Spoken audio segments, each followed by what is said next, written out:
여러분, 독일 하면 자동차, 자동차 하면 독일라고 여태까지 생각해왔는데 과연 아직도 그럴까요? 지금 독일 자동차 산업은 어마어마한 위기를 겪고 있다는 분석들이 많이 나오고 있습니다. 한때는 독일 하면은 기술적인 선두자, 그리고 독일은 정말 자동차 많이 전 세계적으로 편하게 수출할 수 있는 나라로 우리가 보통 인지해왔는데, 지금 1년 만에 자동차 산업에서만 5만 개의 일자리들이 없어졌습니다.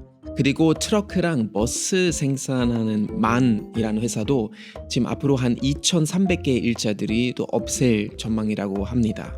이렇게 독일 자동차 산업이 지금 위기를 겪고 있는 이유, 지금부터 알아보겠습니다.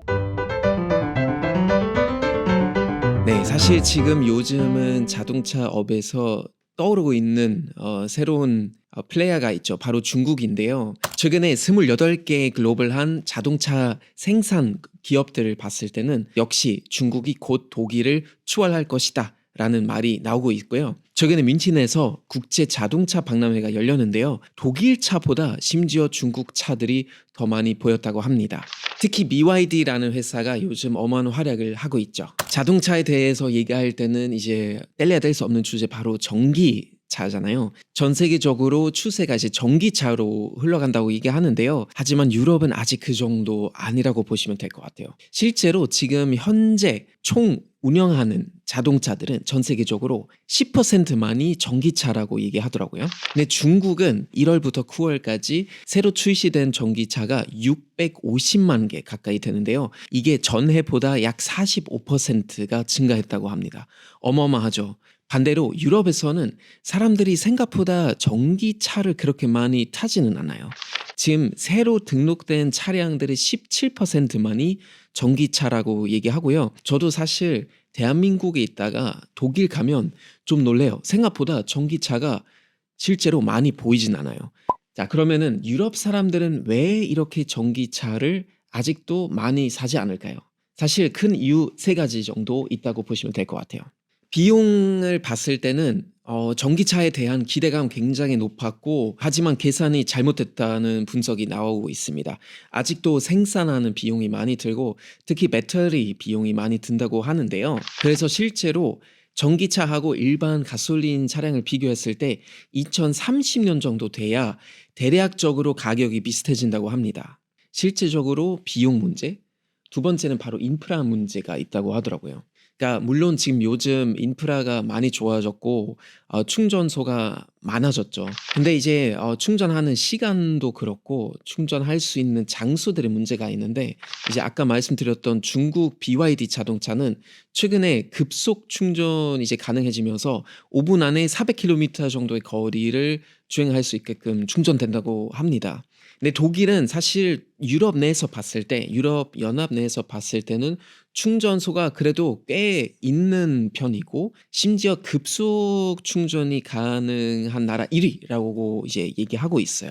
평균적으로 거의 5,000m마다 충전소가 있다고 합니다. 5km마다 있는데, 대신에 이게 연방주마다 조금 달라요. 베를린하고 브레멘은 제일 많고요. 그러니까 제일 밀접도가 이제 높죠.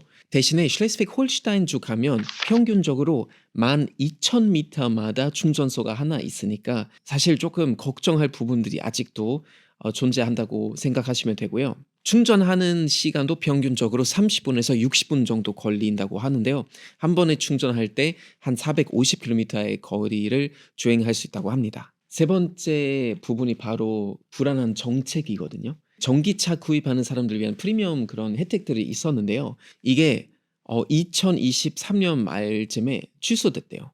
그래서 굉장히 불안한 정책들이 많고 뭔가 일치된 방향성이 제시되지 않기 때문에 소비자도 생산자도 매우 불안한 상태라고 합니다. 2035년부터 모든 새로 출시된 소형차들, 뭐 트럭은 당연히 이제 다른 얘기지만 소형차들은 무조건 이산화탄소 배출 0이어야 된다는 규정을 내세웠는데, 하지만 갑자기 또 2023년에 전기차 구입하려고 하는 사람들의 어떤 혜택 같은 거 또 취소하고, 그리고 정당마다 방금 말씀드렸던 2035년 기준 엄청 반대하거나 아니면 엄청 찬성하면서 일치된 그 어떤 의견들이 제시되진 않아요. 그렇기 때문에 생산자도 소비자도 너무너무나 불안한 그런 상태고, 아니 어떻게 이제 해야 될 것인가라는 그런 의견들이 많이 나오면서 유럽연합도 독일 정부도 어떤 방향으로 갔다가 또 정책을 바꾸고 하니까 사실 좀 매우 불안한 상태예요.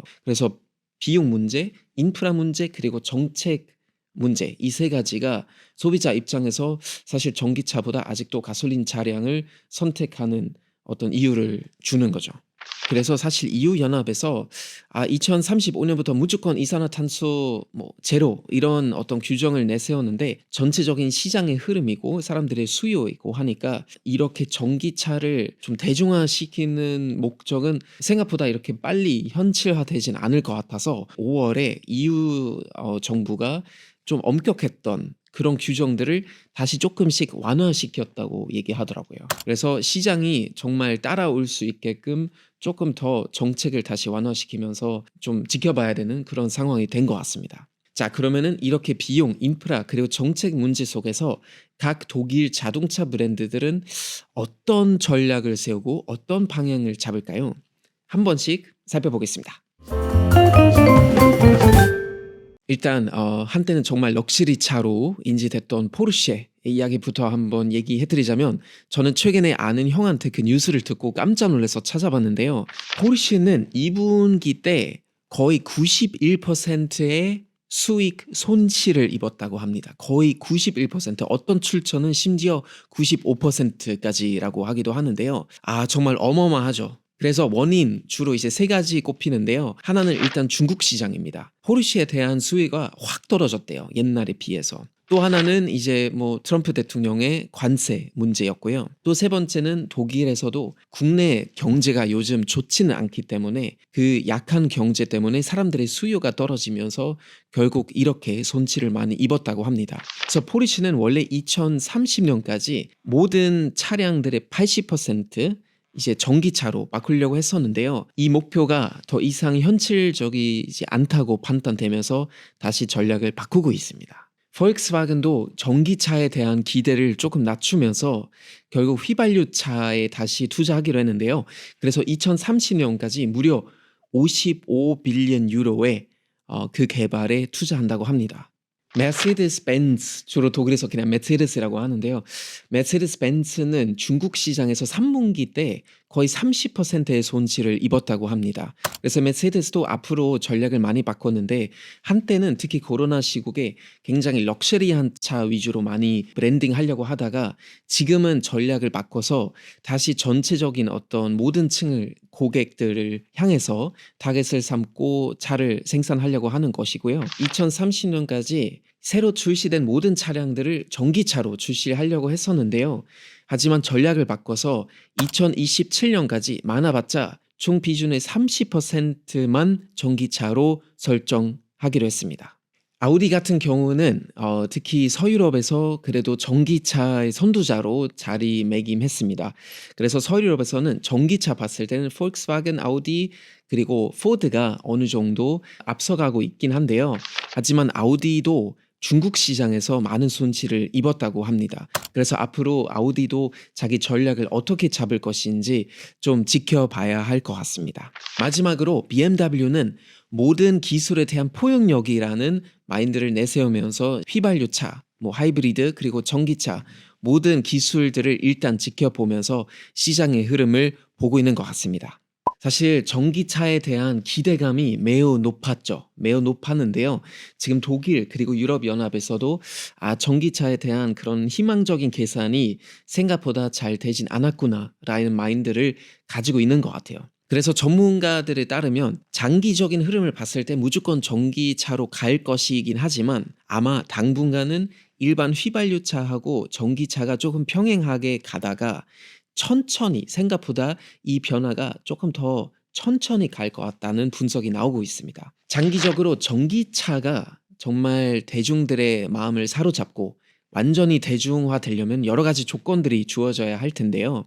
전문가들에 따르면은 일단 비용 문제가 해결돼야 되겠죠. 생산 비용, 즉 더 효율적이고 더 저렴한 배터리가 나와야겠고요. 또한 우리가 충전하니까 전기가 필요하잖아요. 그래서 기후위기라는 인류가 지금 맞서고 있는 큰 도전이 있는데요. 친환경적으로 생산되는 전기가 대량적으로 제공돼야 또 전기차가 더 깨끗하고 더 대중적으로 이제 운행될 수 있겠죠. 그리고 폐차도 마찬가지인데요.